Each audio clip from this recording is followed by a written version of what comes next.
Hi welcome back to my channel. ఈరోజు Conan 65 చేస్తున్నాను. Conan చేప తెచ్చుకొని శుభ్రం చేసుకొని ఉప్పు పసుపు వేసి శుభ్రం చేసుకోవాలి.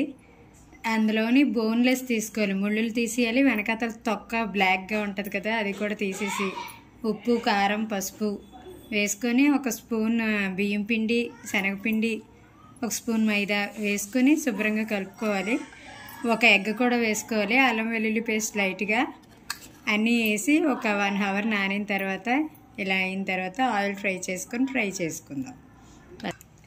ఆయిల్ ఫ్రై అయిన తర్వాత ఈ బోన్లెస్ పీసెస్ ఉన్నాయి కదండి, దుమ్ములు లేనివే చూసుకోండి. ఇదిగోండి ఇలా ఫ్రై చేసుకుందాం.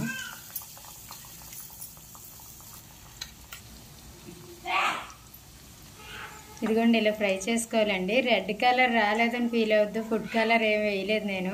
న్యాచురల్గా కావాలంటే బీట్రూట్ చిన్న స్పూన్ కోరేసి చిన్నది వేసుకుంటే రెడ్ కలర్ వస్తుంది. ఇవి బాగా ఫ్రై అయిన తర్వాత తీసి పక్కన పెట్టుకుందాం. కోనన్ 65 రెడీ అయిందండి. ఇవన్నీ చూడండి, గార్నిషింగ్ అది బాగా చేసుకున్నాం. చూడండి ఎంత పెద్దగా వద్దనిపిస్తే చిన్న చిన్న పీసులు కట్ చేసుకొని ట్రై చేయండి. నా వీడియో కనుక మీకు నచ్చినట్టయితే ట్రై చేయండి. వీడియో నచ్చితే లైక్ చేయండి, షేర్ చేయండి. నచ్చకపోయినా ఇంకోసారి ట్రై చేయండి. సబ్స్క్రైబ్ చేసుకోవడం మర్చిపోకండి. Thank you.